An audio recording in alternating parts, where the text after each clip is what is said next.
बिस्मिल्लाहिर्रहमानिर्रहीम। अस्सलाम वालेकुम नाज़रीन, मैं हूं फ़याज़ महमूद और आप देख रहे हैं फ़याज़ महमूद यूट्यूब चैनल।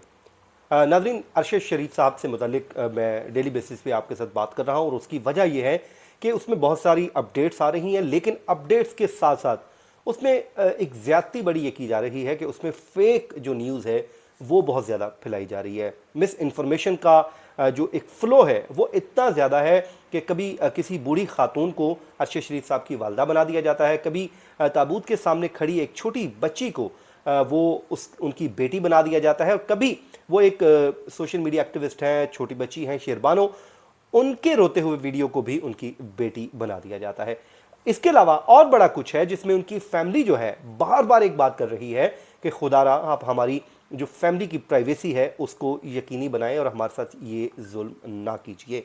लेकिन खैर ये वो बातें हैं, अगर आप लोग इंफॉर्मेशन दे रहे हैं तो खुदारा वो इंफॉर्मेशन दीजिए जो हक और सच पर मबनी हो, जो चीज़ें क्लियर हों वो आपके साथ लोगों के साथ शेयर कर लीजिए।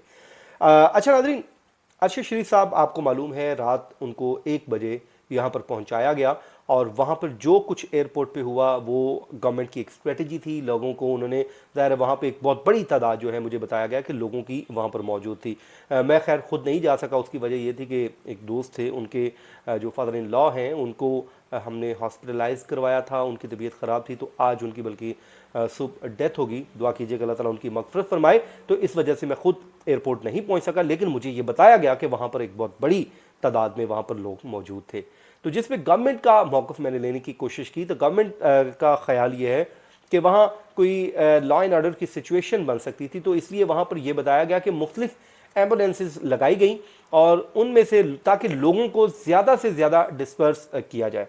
तो उसमें बल्कि जब एम्बुलेंस निकली, जिसमें स्क्वाड निकला, तो एक एम्बुलेंस सीधी पहुंचती है पिम्स हॉस्पिटल में, जिस पे शहरियार अफरीदी साहब ने प्रोटेस्ट भी किया। उन्होंने कहा कि ये ड्रामा किया गया है, हमारे साथ झूठ बोला गया है, एम्बुलेंस इस तरह क्यों की गई। लेकिन गवर्नमेंट का इस पर मौक़िफ़ ये है कि जनाब ये वो हमने लॉ एंड ऑर्डर की सिचुएशन को कंट्रोल करने के लिए ये करना बहुत ज़रूरी था। और वो कहते हैं कि पहले भी ऐसा होता रहता है कि जब हम देखते हैं कि इस तरह की कोई भीड़ है, लोगों का रश है, तो उसमें लीडरान को भी निकालने के लिए चकमा दिया जाता है। तो इसमें ये मामला सामने आया है। उसके बाद जनाब उनका आज पोस्टमार्टम भी करवाया गया है पिम्स हॉस्पिटल में, और उसके लिए यहाँ पर सख्त सिक्योरिटी के इंतजामात किए गए थे उनको जब लाया गया। और उसके बाद उसमें डॉक्टर्स को ऐड किया गया, उनकी मुख्तलिफ जो टेस्ट हैं वो भी किए गए और साथ ही साथ बॉडी स्कैन भी किया गया, और ताकि जो इन्वेस्टिगेशन होनी है उसमें मुआवनत मिल सके। क्योंकि आपको मालूम है आज एक कमेटी भी तश्कील दे दी गई है। 2 बार नोटिफिकेशन जारी हुआ, जिसमें पहला एक नोटिफिकेशन जारी हुआ जिसमें इंटेलिजेंस इदारों के लोग भी थे, लेकिन बाद में एक नया नोटिफिकेशन आया जिसमें आईबी और एफआईए के एहलकारों को रखा गया है ताकि इस पूरे मामले को इन्वेस्टिगेट करें। और वो मेरे ख्याल में कीनिया भी जाएंगे, जिस वक्त मैं बात कर रहा हूँ इस वक्त तक वो टीम नहीं गई, लेकिन मुमकिन तौर पर वो चले जाएंगे और वहाँ पर जाके उनका तमाम तर डिटेल्स जो है वहाँ से कलेक्ट करेंगे और अपनी एक फैक्ट फाइंडिंग रिपोर्ट ला के गवर्नमेंट को पेश करेंगे। अभी क्योंकि इन्वेस्टिगेशन हो रही है तो इसलिए हमें भी इंतज़ार करना चाहिए और उसके बाद अपनी बात हमें आगे करनी चाहिए। इल्ज़ाम तराशी मेरे ख्याल में ये नामुनासिब सी बात है।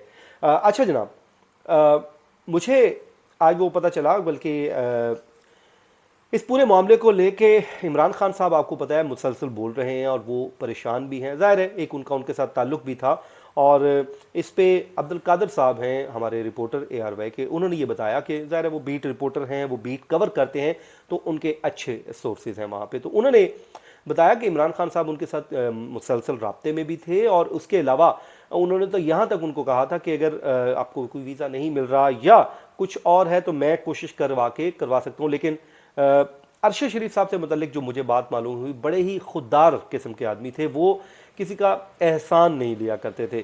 बल्कि मैंने आज कामरान खान साहब का जो हमारे ब्यूरो चीफ हैं उनका एक आर्टिकल पढ़ा। उनके मुताबिक जो कामरान खान साहब ने कहा कि उन्होंने एक वाक़या लिखा, उन्होंने कहा कि वो जब मैंने उनके साथ काम शुरू किया तो वो अरशद शरीफ साहब जो कहा करते थे कि आप जब सरकारी इवेंट्स पे जाते हैं तो वहाँ चाय ना पिया कीजिए, क्योंकि ये भी एक रिश्वत के ज़ुमरे में आता है। तो फिर एक वाक़या ये हुआ कि जब प्लॉटों की फहरिस्त आई कि जिसने बहरिया टाउन से प्लॉट लिए तो उसमें इनका नाम भी आ गया। फिर वो कहते हैं कि मैंने और उन्होंने बैठ के एक पिटीशन तैयार की। उन्होंने कहा कि ये तो बहुत बड़ा इल्ज़ाम है, मेरा नाम कैसे आ सकता है। तो फिर उन्होंने कहा कि सुप्रीम कोर्ट से रजू किया गया और तब तक वो नहीं बैठे जब तक उन्होंने खुद को क्लियर नहीं कर लिया। तो खैर उसके बाद जनाब ये भी बताया जा रहा है कि दो और भी किरदार हैं इस पूरी कहानी में। जब कीनिया में वाक़या हुआ सिर्फ वही नहीं थे बल्कि दो और भी लोग मौजूद, यानी कि दो और लोग भी मौजूद थे। और जब अब तो कीनिया की पुलिस के अलावा जो कीनिया का मीडिया है वो भी इस पे पूरे मामले पे जो कीनिया का एक स्टांस आया है, नैरेटिव आया है, एक स्टेटमेंट आई है, उस पर क्वेश्चन रेज कर रहा है कि जनाब ये कैसे हो सकता है कि अगर एक बच्चा था तो आप उन्हें उस गाड़ी को कैसे हिट किया कि उसके बच्चे को आपने गोलियां मार दी, उसमें तो हिट हो जाना था। टायर को आपने क्यों नहीं किया? क्या काउंटर फायर हुआ है, पहले आप पे फायर आया है उसके बाद आपने फायरिंग की है? ये वो सवालात है जिसका जवाब अभी तक नहीं आ रहा, जिसकी जवाब आना चाहिए। उसके बाद जो एयरवे के एक अमेरिका के रिपोर्टर हैं जहांजेब, वो ये बताते हैं कि वो कोशिश कर रहे थे कि जो उनके लिए अमेरिका का वीज़ा लगवा दें और उन्होंने अपना व्हाट्सएप दिखाया भी है। और वो कहते थे कि लेकिन अरशद शरीफ साहब को उन्होंने आगाह भी किया था कि यहाँ तक मामला पहुँच चुका है। लेकिन मेरे ख्याल में अगर वो इमरान खान साहब की बात मान लेते, ज़ाहिर है तो उनको एक किसी अच्छे मुल्क का वीज़ा मिल जाता, वहाँ पे चले जाते और ये पूरा मामला होता ना। लेकिन खैर ये तो होकर ही रहना था, जो तकदीर का फैसला है उसको टाला नहीं जा सकता, लेकिन अपनी कोशिश ज़रूर की जा सकती है। कोशिश वो उन्होंने की और वहाँ पे ये सारा मामला पेश आया। लेकिन अब एक जो नया ट्रेंड चल गया कि अभी तहकीकात हुई नहीं, हमने पहले ही अपने तौर पे ही इदारों को, दीगर लोगों को नॉमिनेट करना शुरू कर दिया, ये भी बड़ा नामुनासिब सा रवैया है। हमें वो काम करना चाहिए जो सॉलिड एविडेंस हो। ज़ाहिर है ये बहुत बड़ा सदमा है, उनके चाहने वाले भी बहुत ज़्यादा हैं, एक गम व गुस्सा भी पाया जाता है। इस पूरी सूरत हाल में लोग नाराज़ भी होते हैं, ज़ाहिर है अपनी गवर्नमेंट पे गुस्सा तो निकाल ही लेता है इंसान, लेकिन फिर भी हमें ये नहीं करना कि इस वाक़े को लेके कोई और दुश्मन उसका फ़ायदा उठाए। तो बेहतर, ज़ाहिर है पाकिस्तान तो हमारा अपना है, हमें पाकिस्तान को बचाना है। और शरीफ साहब भी यही कहा करते थे कि पाकिस्तान हमारा है और हमने ही इसी को बचाना है। तो हमने किसी साजिश का शिकार नहीं होना, बेहतर है हम उसे आगे लेके बढ़ें जो हमारे पास चीज़ें मौजूद हैं। अब देखते हैं जो तहकीकाती कमेटी बनाई गई है उसमें FIA के जो अफसरान शामिल किए गए हैं वो कितनी उसको इन्वेस्टिगेट करती है। मेरे ख्याल में जो राना सनाउल्लाह साहब की एक स्टेटमेंट आई है सोने में से स्मगलिंग वाली, तहकीकात वाली, मेरे ख्याल में ये बड़ी नामुनासिब चीज़ें हैं।